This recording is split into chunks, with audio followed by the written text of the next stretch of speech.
नमस्कार विद्यार्थियों आज हम चर्चा करेंगे विटामिन बी 12 पे। विटामिन बी 12 है वह सन 1948 में रिक्स के द्वारा ढूंढा गया था। विटामिन बी 12 जनरली जब हम बात करते हैं तो ये जो नॉन वेजिटेरियन फूड्स होते हैं उसका प्राप्ति का अच्छा साधन होता है। विटामिन बी 12 हमारे शरीर के अंदर एक महत्वपूर्ण भूमिका निभाता है। जब हम भूमिका की बात करते हैं बच्चों, तो कोई भी न्यूट्रिएंट होता है वह चाहे अल्प मात्रा में चाहिए होता है या अधिक मात्रा में चाहिए होता है, सारे न्यूट्रिएंट शरीर को सुचारू रूप से गति देने के लिए अत्यधिक आवश्यक होते हैं। जब इसको हम विटामिन बी 12 की बात करते हैं तो इसको कोबाल्मिन भी कहा जाता है। इसमें 3 प्रकार के होते हैं। यह होता है हाइड्रोक्सी कोबाल्मिन, यह होता है मिथाइल क्लोबामिन और यह होता है साइनोक्लोबामिन। यानी हमारे शरीर के अंदर जो विटामिन बी 12 है वह 3 प्रकार से पाया जाता है, क्लोबामिन के रूप में पाया जाता है। यह होता है हाइड्रोक्सी, दूसरा होता है मिथाइल क्लोबामिन और तीसरा होता है साइनोक्लोबामिन। अब हम इसकी रासायनिक विशेषताएं क्या होती है इसके बारे में चर्चा करते हैं। विटामिन बी 12 होता है, यह लाल रंग का होता है। जनरली जितने भी विटामिन पाए जाते हैं वो सफेद रंग के होते हैं, परंतु ये जो विटामिन बी 12 होता है इसकी खास विशेषता ये होती है कि यह लाल रंग का होता है, यह सुई के आकार का होता है और रवेदार पदार्थ होता है। ठीक है, लाल रंग का, सुई के आकार का और रवेदार पदार्थ होता है। यह जल में घुलनशील है, इसीलिए इसको हमने वाटर सॉल्युबल विटामिन्स में रखा गया है। आपने देखा होगा कि विटामिन्स की जब हमने कैटेगरी करी तो हमने 2 तरह की विटामिन्स की कैटेगरी करी, एक जो वसा में घुलनशील है और दूसरे जो जल में घुलनशील है। जो जल में घुलनशील विटामिन्स हैं वह वसा में नहीं घुलते हैं और जो वसा में घुलनशील विटामिन्स हैं वह जल में नहीं घुलते हैं। तो जब हम विटामिन बी 12 की बात करते हैं तो विटामिन बी 12 जो है वह कौन सा होता है? जल में घुलनशील विटामिन है, अर्थात यह विटामिन बी 12 वसा में घुलनशील नहीं होता है। यह ताप से अप्रभावित होता है, यानी आप टेम्परेचर अगर इंक्रीज करेंगे तो उसकी जो रासायनिक विशेषताओं में फर्क नहीं आता है। उसकी जो रासायनिक विशेषताएं होती हैं वो अधिक ताप पर भी या कम ताप पर भी मेंटेन रहती है। इस पे ताप जो है वह अप्रभावित रहता है। परंतु शक्तिशाली अम्ल और क्षार यानी कि कंसंट्रेटेड एसिड और बेस दोनों में, है ना, चाहे हम लाइट डाइल्यूटेड एसिड और बेस की बात नहीं करते हैं, हम तनु या शक्तिशाली जो अम्ल होता है और शक्तिशाली जो क्षार होता है हम उसकी बात करते हैं। शक्तिशाली क्षार और अम्ल की स्थिति में यह जो विटामिन बी 12 है वह अस्थिर होता है। अस्थिर होने का तात्पर्य होता है कि वह नष्ट हो जाता है या उसकी जो क्वालिटी है वह डिक्रीज हो जाती है, वह खराब हो जाता है। प्रकाश के प्रति वह अस्थिर रहता है। जब हम प्रकाश की, ताप और प्रकाश दोनों अलग अलग होते हैं, ठीक है, तो प्रकाश के प्रति तो वह अस्थिर होता है। अस्थिर मतलब उसका जो रासायनिक विशेषता है वह अत्यधिक प्रकाश में चेंज हो जाती है, परंतु वह ताप में स्थिर रहता है। इसमें 4% कोबाल्ट तक भी पाया जाता है। जब हम इसकी बात करते हैं कार्यों की, तो किस तरीके से विटामिन बी 12 है जो हमारे शरीर के कार्यों में रोल निभाता है इसके बारे में हम चर्चा कर लेते हैं। सबसे इम्पॉर्टेंट है ना, सबसे इम्पॉर्टेंट और सबसे प्रमुख रोल जो विटामिन बी 12 का हमारे शरीर के अंदर होता है वह होता है लाल रक्त कणिकाओं में परिपक्वता लाना। लाल रक्त कणिकाओं का निर्माण होना, जैसे हम बात करते हैं बच्चों का शरीर का निर्माण होता है उसके बाद वो परिपक्व हो जाते हैं, है ना, इसी तरीके से लाल रक्त कणिकाओं का निर्माण और निर्माण के बाद में उनका परिपक्व होने में, तो निर्माण तो हो जाता है परंतु वो परिपक्व होने में किसका भूमिका होती है? विटामिन बी 12 की भूमिका इंपॉर्टेंट होती है। यदि विटामिन बी 12 की कमी होती है शरीर के अंदर तो शरीर के अंदर पाई जाने वाली लाल रक्त जो कणिकाएं होती हैं वह परिपक्व नहीं हो पाती है। इसी कारण से रक्त अल्पता का रोग हो जाता है और इस प्रकार की जो रक्त अल्पता का रोग होता है उसे बोलते हैं पर्निशियर रक्त अल्पता। ठीक है, इस रोग को बोलते हैं हम पर्निशियर रक्त अल्पता। इस रक्त अल्पता में जो लाल रक्त कणिकाएं होती हैं वह परिपक्व नहीं हो पाती हैं। यह शरीर के अंदर कोएंजाइम्स का भी कार्य करता है। एंजाइम्स और कोएंजाइम्स मुख्य रोल और थोड़ा सा मुख्य रोल से कम वाला रोल है ना, तो हम इसे बोलते हैं कोएंजाइम्स का कार्य करना। तो जो विटामिन B12 होता है वह शरीर के अंदर कोएंजाइम्स का कार्य करता है। हमने अभी आपको बताया ये क्लोबामिन होता है इसके अंदर, तो ये क्लोबामिन होता है इसलिए क्लोबाइड एंजाइम्स की तरह इस शरीर के अंदर यह कार्य करता है। अब हम बात करते हैं उपापचयन के बारे में। कार्बोहाइड्रेट, वसा और प्रोटीन, तीन सबसे इंपॉर्टेंट न्यूट्रिएंट जो शरीर के अंदर होते हैं, कार्बोहाइड्रेट, वसा और प्रोटीन, तीनों के उपापचयन में किसकी भूमिका होती है? विटामिन B12 की एक अहम भूमिका होती है। हम बात करते हैं फॉलिक अम्ल की। हम इसमें भी ऐड कर सकते हैं पॉइंट को, पर हमने ऐड नहीं किया, हमने फॉलिक अम्ल को अलग रखा। ठीक है, फॉलिक अम्ल के उपापचयन में भी उसके विटामिन B12 की रोल होता है। अब बच्चों हमने इसको अलग पॉइंट इसलिए रखा कि फॉलिक अम्ल को किससे जोड़ना है? हमें लाल रक्त कणिकाओं से। फॉलिक अम्ल अगर हमारे शरीर के अंदर उपापचयन नहीं हो पा रहा है, शरीर ग्रहण नहीं कर पा रहा है, तो नो डाउट हमारी जो लाल रक्त कणिकाएं हैं वो उतनी अच्छी तरीके से उसका निर्माण नहीं हो पाएगा।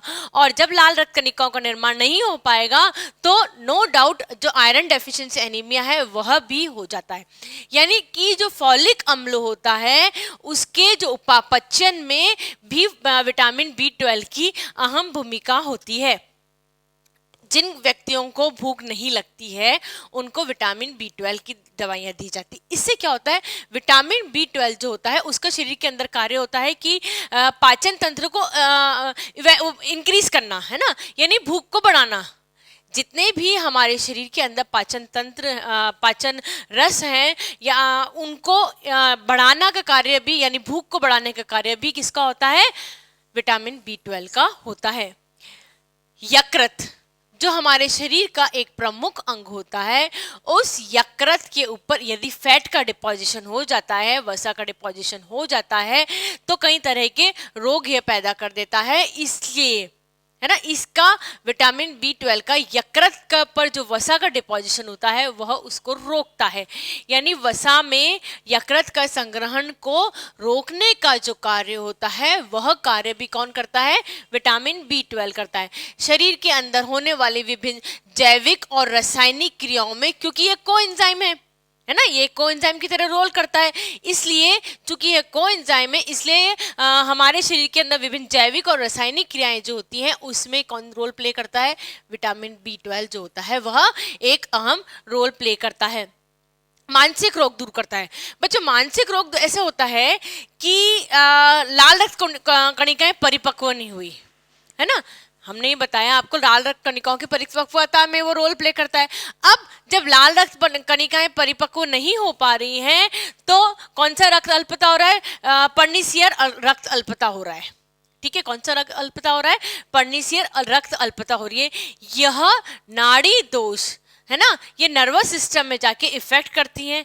लाल रक्त कणिकाएं नहीं होंगी, उसकी जो साइज होगी वह अच्छी तरीके, उसकी मात्रा होगी वह कम हो जाएगी, जो साइज होगी वह गड़बड़ा जाती है, तो शरीर के अंदर व्यक्ति को थकान सी महसूस होने लग जाती है, नेगेटिव जो थॉट्स होते हैं वह आने लग जाते हैं। यानी हम इसको इस तरीके से रिलेट कर सकते हैं कि जितनी भी मानसिक बीमारियां हैं उनको दूर करने के लिए जो विटामिन B12 होता है वह अहम रोल प्ले करता है। डीएनए के एंजाइम्स के डीएनए के निर्माण में यह एक प्रमुख भूमिका निभाता है। हमारे शरीर के अंदर डाई न्यूक्लियो एसिड होता है, यह शरीर के लिए बहुत ही इंपॉर्टेंट रोल प्ले करता है। और इसके निर्माण के लिए कौन रोल प्ले करता है? इसके निर्माण के लिए प्रमुख भूमिका जो होती है वह किसकी होती है? विटामिन B12 की होती है। यानी हमारे शरीर के अंदर विभिन्न प्रकार की जो क्रियाएं होती हैं, विभिन्न प्रकार की रासायनिक कह लीजिए, जैविक कह लीजिए, सभी क्रियाएं जो होती हैं वह उसके में विटामिन B12 जो होता है वह रोल प्ले करता है।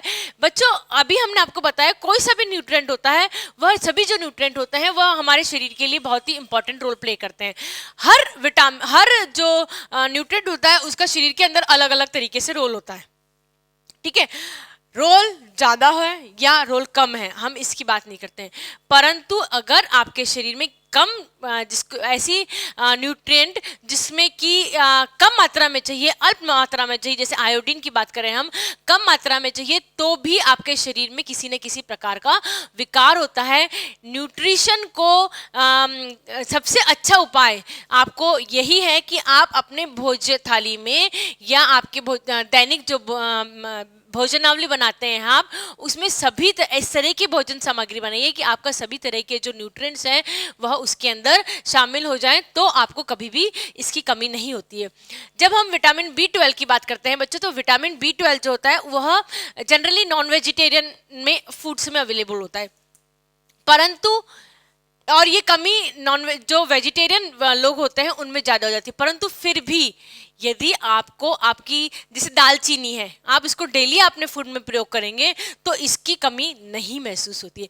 यानी कहने का तात्पर्य है कि हम हमारे खाने के द्वारा हमारे जो न्यूट्रिशन है उसकी कमी को पूर्ण कर सकते हैं।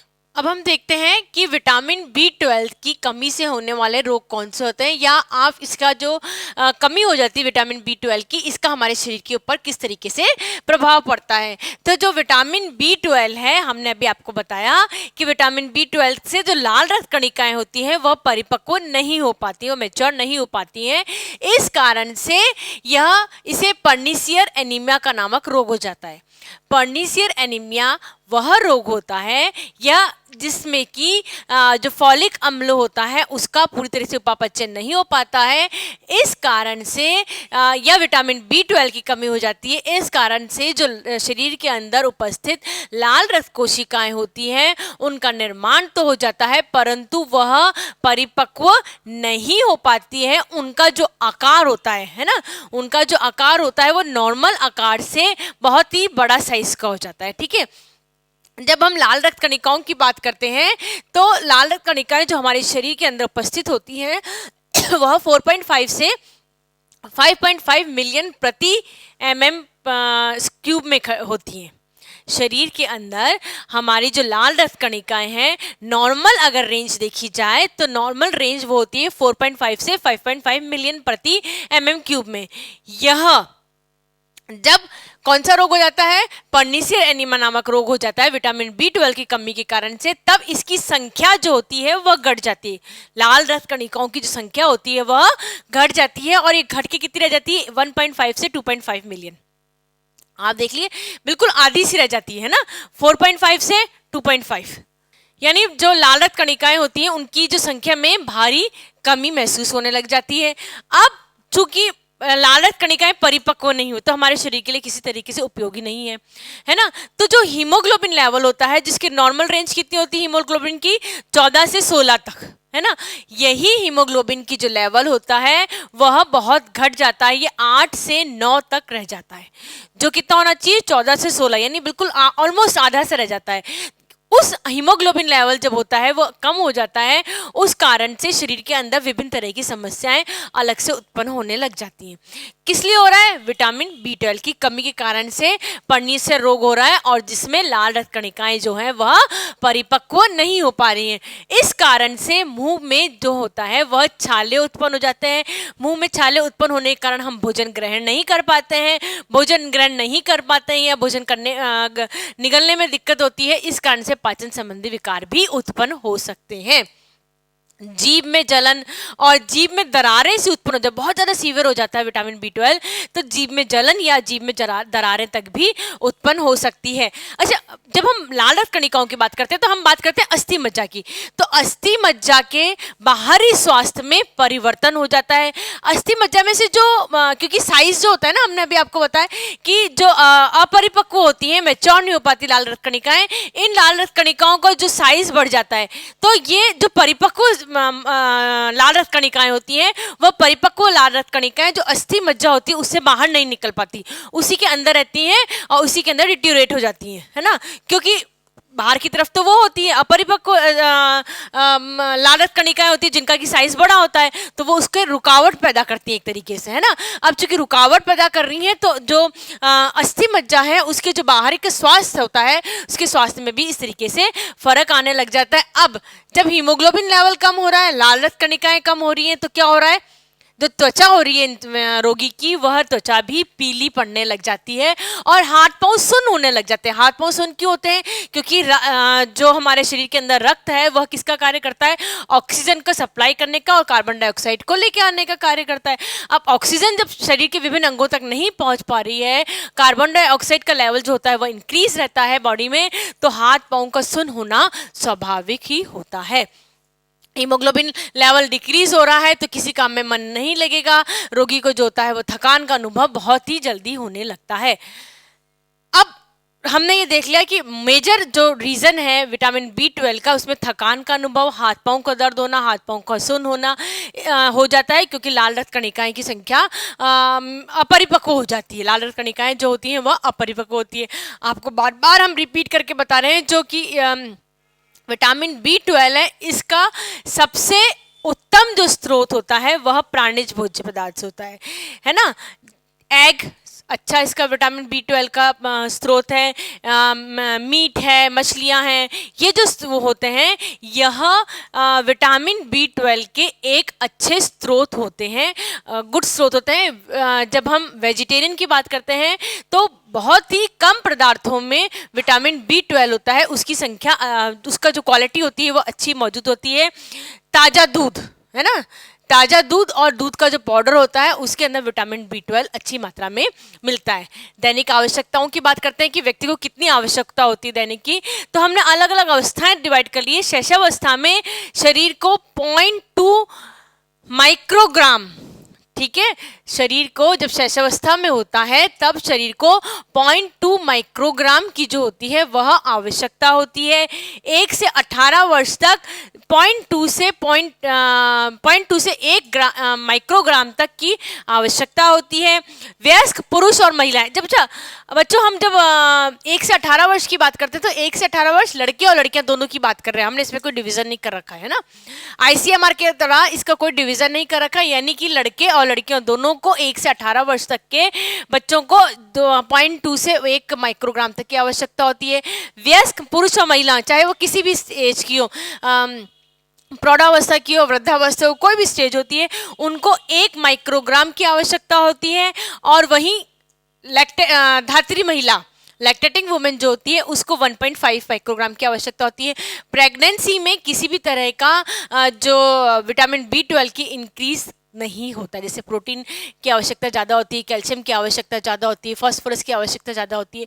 इस तरीके से प्रेगनेंसी के टाइम पे इसकी आवश्यकता ज़्यादा नहीं होती है। केवल जब महिला धात्री अवस्था में होती है तब इसको 1.5 माइक्रोग्राम की आवश्यकता होती है, यानी 0.5 ग्राम की आवश्यकता बढ़ जाती है। अभी हमने आपको बताया बच्चों कि आप अपने भोजन में, आप चाहे वेजिटेरियन हो चाहे नॉन वेजिटेरियन हो, आप अपने भोजन में इस तरीके से भोजन की थाली को बनाएं कि आपकी जो दैनिक आवश्यकता होती है उस थाली से ही पूरी हो सके, आपको किसी भी तरह की दवाइयों के ऊपर डिपेंडेंट नहीं रहना पड़े।